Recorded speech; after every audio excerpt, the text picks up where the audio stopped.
Welcome back to Inside the Ring, boxing's official show of record. I'm your host, Max Kellerman. That's our insider, Mike Coppinger. This is our former participant, Chris Arreola. You know how these shows work. How they don't usually work is what's a football guy doing? Do it. That's the fan right there. That is Shady McCoy, all-decade team, he claims. Has not yet been verified. All-decade team in the NFL at running back. That's not easy. Hey, man.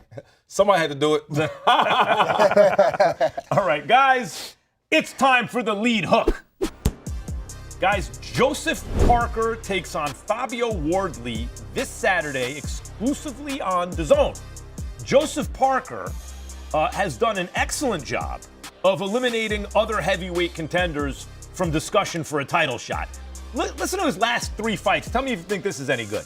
He's beaten Deontay Wilder, Zhilei Zhang, and he stopped Martin Bakole. I mean, think about some of those wins that, Bakole was coming off a big win. That's his last 3 fights. Meantime, Fabio Wardley, who's a talented, inexperienced, but talented guy, got here by beating fellow unbeaten heavies Frazier Clark and Justice Hooney. What do you guys expect in this one? I'll start with you. I expect a really entertaining fight, Max. Joseph Parker, very underrated heavyweight. Like you said, he's earned his shot. Yes, and let's not forget, when he beat Deontay Wilder, he was like an 8-1 underdog. Wilder was not considered well past it at that point. Parker outboxed him, almost stopped him late in the fight. And Fabio Wardley, he lost every round against Hooney in that last fight and then stopped him late in the fight. He has incredible power. He's very athletic. I expect a barn burner here, and you have to favor Parker. Chris, Joseph Parker is actually one of my favorite fighters. Yeah. And my favorite in a given sport is not necessarily the guy who I think is the best, right? They have a certain quality I like about him. Say whatever you want about like Russell Westbrook in the NBA. That dude, if you paid your money to see Russell Westbrook, he gave you his all. Yes, he gave you his money's worth. Joseph Parker is that kind of fighter to me, Chris. He from the beginning was this like really good, hot, rising prospect.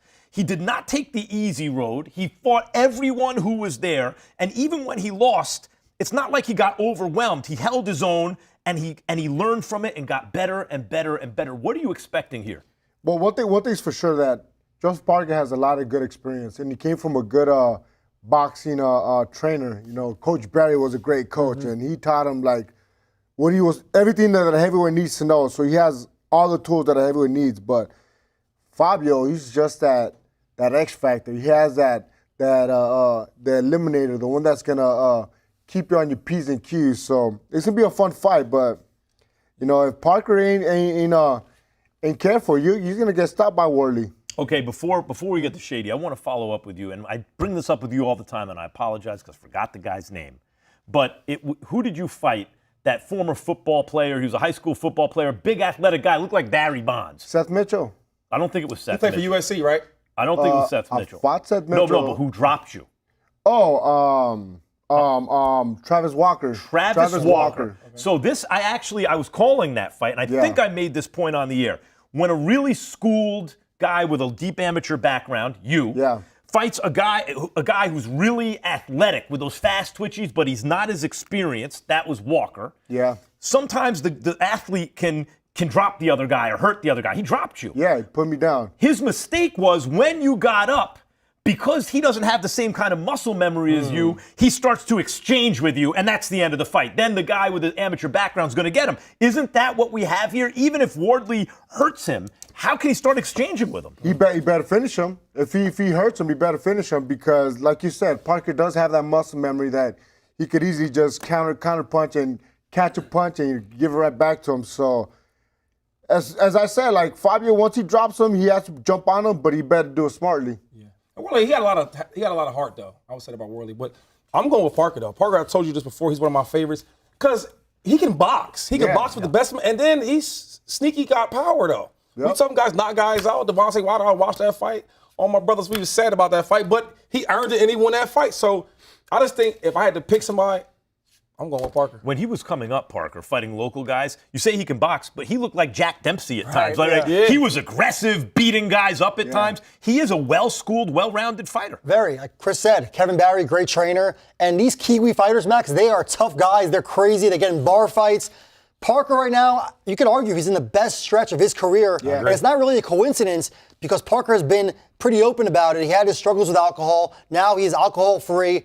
And during that stretch, the third-round knockout of Martin Bakole, yes, Bakole took the fight on short notice, still knocked him out, almost stopped Wilder late in the fight. Zhiril Zhang.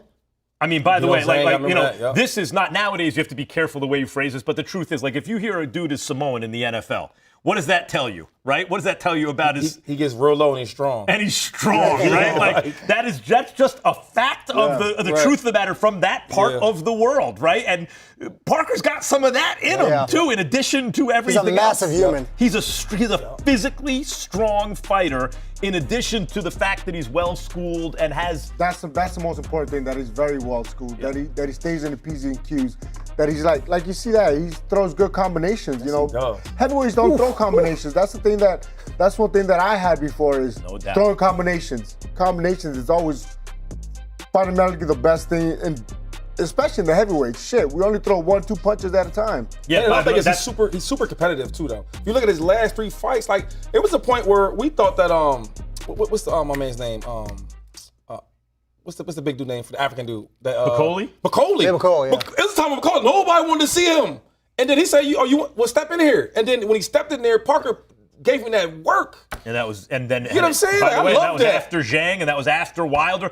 Those are consecutive fights. And what Chris said, Super competitive. that's a point that I will go back to.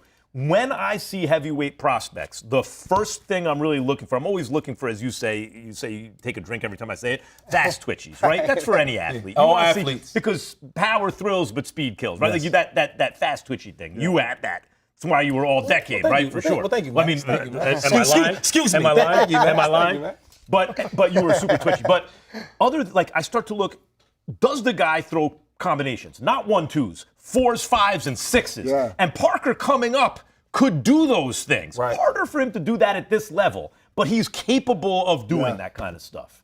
He gets like little flurries, little times that he makes a miss and counter back. So that's what can you say that Wardley can't do?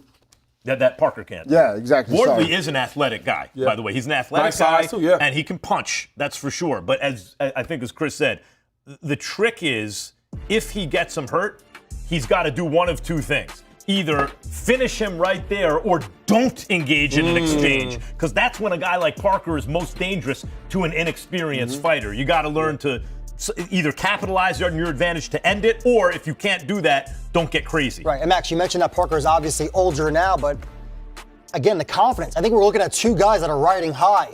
Parker in that great 3-fight stretch, and then Wardley, yes, he lost every round, and then he knocks out Hooney. It's not easy, as Chris knows, to score knockouts late in a fight, especially at heavyweight. So I think these are two fighters that are going in at their best. What about the big advantage of, you talk about the experience, but Parker has seen every style.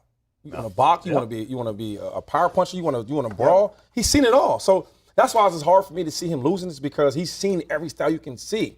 And he's fought a lot of top guys. Yeah, and listen, there's a reason that Parker is a big favorite here. He's a big favorite. But if he wins this fight, when we look at Parker's resume years from now, that will jump out as one of those fights where even if Wardley doesn't go on to have a great career, it's like, man, he fought a lot of guys like that, like kind of dangerous, athletic guys in sort of in-between fights. Meantime, Frank Warren, guys, is saying that the winner of the fight gets Usyk. Oh, all right? Okay. Here's the question, let me put it this way. Who would be the more interesting matchup against Usyk?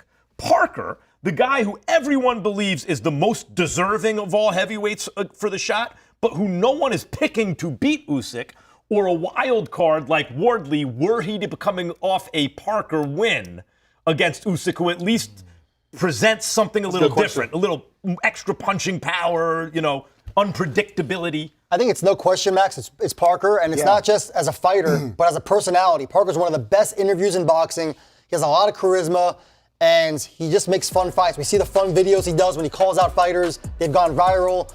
And Wardley, though, if he's coming off of the win over Parker, you mentioned he's a big puncher. Yeah, that could change things. That he would be like a poor man's Atama at that point, right? Who's the guy Maybe homeless man's version. Poverty-stricken man's Atama. But Parker, I think, Parker too. I think Parker's the more interesting guy for Usyk, even for Usyk's place in history, Chris. Not only because of his skill set, and like you said, he's fought the who's of boxing already. So why not put him in there with someone with a great fighter like Usyk? You know, you put up a great fight with him. I think so. Yeah. And he can win different ways. Yeah. Right. I always heard Roy Jones talk about fighters. Right. When we talk about the Canelo versus Crawford, he said Crawford can win in so many different ways. So if plan A don't work, okay, cool, let's go to plan B. When I look at Parker, now it's gonna be hard to. But I think that's one of the reasons that because like Parker can do a lot of things and Usyk can do a lot of things better, right? And can do even more things. I think that Parker's also one of those guys where even from Usyk's point of view, Usyk has become overrated as a heavyweight champion historically and underrated as a pound-for-pound guy historically, right? He's one of the greatest pound-for-pound fighters who ever lived. Come on now. But as a heavyweight, the resume, while it's excellent at the top, is a little thin. He hasn't beaten, 10 top heavyweights, right? Something like that. And even for Usyk's place in history, when you look back at the resume, he got Fury twice and he got Joshua twice. Parker will be one of those guys where even if they fight and Usyk wins, and who else did he beat? We bring up Joseph Parker to buttress Anthony Joshua's resume, right? Oh, look, he beat Joseph Parker. When you look at guys like Muhammad Ali, it's not just that he beat Frazier and Foreman and Liston and Norton. He beat Jerry Quarry and Oscar Bonavina and Ron Lyle and Ernie Shavers and Henry Cooper and Doug Jones. He beat so many top fighters. Evander Holyfield, same thing. Not just that he beat Tyson or he fought Lennox Lewis or he beat Riddick Bowe that one time. He fought, Mercer, a million different guys, Michael Dokes and now I'm forgetting everyone Holyfield fought. Bobby Chez. Those are like you and I just gave the worst examples of the top guys he fought. But it's the fact that he fought everyone in the era, right? It makes a difference, I think. Yeah, of course. Does it matter though? What like size wise? Like Usyk is a smaller dude in there, fighting all these big guys and beating them. Do you get more credit for that too? It's always funny to me, right? Because it's all about generations. We say Usyk's a small dude. The guy is 6'3", like 225. Yeah, bigger than Muhammad Ali. Right. Yeah. So, but yes, he's not size of Fury or Joshua. You're not wrong, Shady. I'm just saying when you look at through the generations, heavyweights today. Usyk is a heavyweight champion in an era of super heavyweights. That's what I mean. Right. Guys like him and Holyfield who moved up in weight, but then actually became dominant fighters even at heavyweight in an era of super heavyweights are, amazing all-time greats. I mean, they're big, but shit, I had a fight with Klitschko. Them motherfuckers, those dudes were really big. They were really big, and they used their distance. It was a different kind of a fight that they did. It wasn't like so technical. It was more scientific because it wasn't a technical fight. They're keeping their angles, and they didn't move so much. They didn't run. They just used their angles, and they just boxed you differently. So the size matters. It matters. And experience matters. As you can see, Chris got experience against top heavyweights, kept getting better, and even on TV, he starts MFing, but he stops it halfway. Right. You see what I mean? He's got experience now. He doesn't even know he did it. He doesn't even know he did it, but he started to curse, and then he stopped it right. He just cut off it still probably counts as a curse, but he cut off the very end of it. Did you guys catch that? I didn't catch it. I caught that. That was good. Yeah. Real quick, though, to the Holyfield comparison. It's funny because when we watch Holyfield, he looks smaller, and then he's chasing these big dudes down. Usyk did the same thing when they first fought Tyson Fury. I'm like, he's chasing Tyson Fury down. What makes Usyk special, and the reason everyone's picking, the reason Parker's having a hard time landing that fight right now, is because, as I've said, even though he deserves it, no one is picking him to win, and the reason for that is what you saw in the Tyson Fury fight with Usyk is no matter what adjustments you make, he can adjust to your adjustment at the highest possible level. It doesn't matter if you're big. It doesn't matter if you hit hard. It doesn't matter if you change your strategy, how hard you trained. His brain works a little faster than yours, and his skills are a little sharper, and he will, as all great fighters do, figure out a way, right? So it's hard to imagine Parker overcoming that, I think. It is hard to imagine it, but obviously Parker can really buoy the commercial appeal of this fight if he can score a big knockout against Wardley. I think that's one of the big hooks of this fight right here. Yeah, sure. Like how it looks, you saying? Yes. Yeah, I agree with that. Yeah, and that's been the he needs something. Parker needs the kind of win that electrifies people. And then people can say, not only has he now done this 4 times in a row, but people are buzzing about it afterward. I think that makes it easier for him to land the fight. But does it really matter how he wins, as long as he wins? does it matter if he knocks him out? Regardless, he's gonna fight Usyk. So does it matter how he wins? You think he's got why isn't he fighting Usyk already in that case? I think it does matter. He should be on resume. Why would anyone get to fight Usyk before Parker right now? On resume, especially recent resume, is there anyone off the top of your head you can think? Off of maybe you could argue Caballero, recent resume, but that's coin flip with Parker. I wouldn't say it's above him. But it's not like anyone's sitting around going, Caballero needs to get the next shot. That's the reason Parker's not getting. Point. And boxing fans like Parker. If you go on Twitter, everyone's calling for Parker to get his shot. They like Parker as a fighter. They like him as a personality. People want to see this fight. And he's been in a different, he had different lives in boxing already. Yes. He's had 2 lives already in boxing, and his second life has been the best life that he's done right now. He has a lot of heart. Yeah. I think people forget that shootout he had with Dillian White. Remember, he dropped him late in that 12th round. Almost pulled it out. No one's ever run through, even Parker's losses. The other guy was in trouble. The other guy was having problems. Parker had chances to win, and he's just gotten better and better, and that's why he's one of my favorite. I think a lot of boxing fans really like him. All right, as you mentioned. Yo, stay off Twitter too, man. You arguing with people on Twitter?